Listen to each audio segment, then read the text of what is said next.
오페라 파우스트는 독일의 대문호인 괴테의 파우스트의 원작을 바탕으로 하고 있습니다. 희곡의 대본이 메피스토와 파우스트에게 조금 더 포커스가 맞춰져 있다면 오페라 파우스트는 마르게리트를 통해서 심리적인 변화를 갖게 되는 파우스트를 집중하고 있습니다.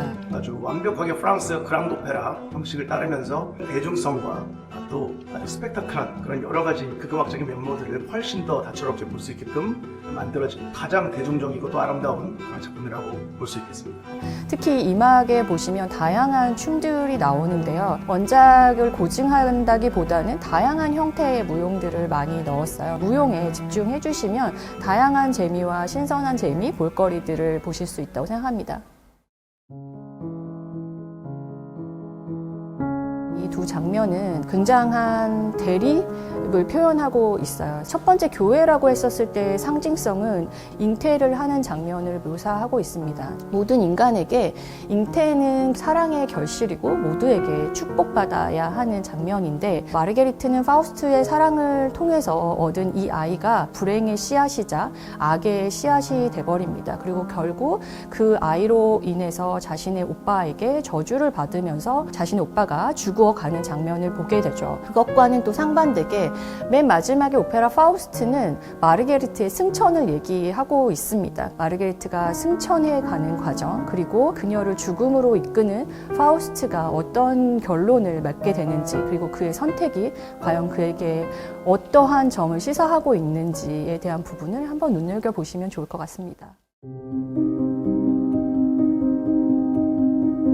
파우스트의 캐릭터를 한 가지로 표현하기가 정말 어려운 것 같아요. 처음에 노인이었을 때는 학문적으로 많은 성취를 이뤘음에도 불구하고 모든 것이 헛되고 허망해서 삶의 욕구가 없는 것 같기도 하지만 또 젊어지고 나서는 본인의 욕구, 욕망만 가득한 인물이라고 생각합니다.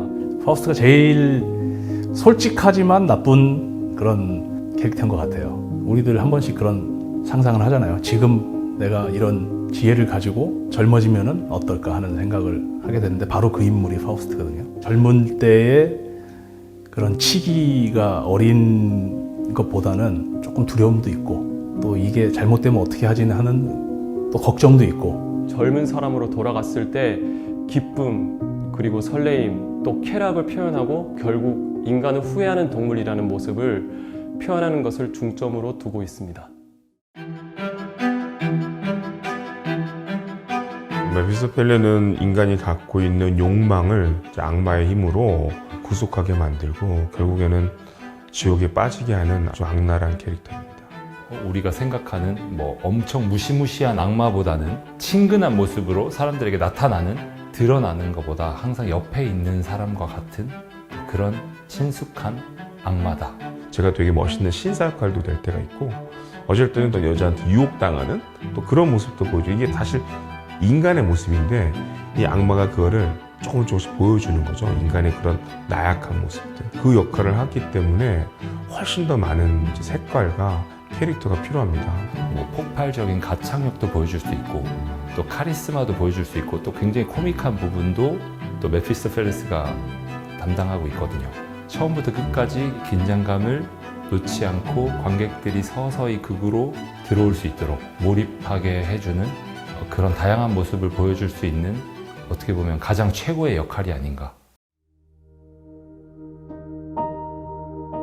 우리 관객분들께서 좀 집중해서 보셔야 될 부분이 하나가 있는데 바로 뭐냐면 서곡이에요. 파우스트, 메피스토펠레, 마르게리테 요 세 명의 선율이 나오는 게 아니라 말랑탱의 아리아가 선율이 나와요. 그 말랑탱의 아리아가 결국은 마르게리테를 신이여 보호하소서 이런 아리아거든요. 결국은 이 파우스트를 마지막에 구원하는 사람은 바로 마르게리테이기 때문에 파우스트의 구원을 위시해서 고노가 그 선율을 서곡에 녹여내렸다. 그래서 관객들께서 이 점도 미리 아시고 보시면은 더 재미있게 오페라를 감상할 수 있습니다. 전주부터 그 오케스트라 풀 사운드가 나오거든요.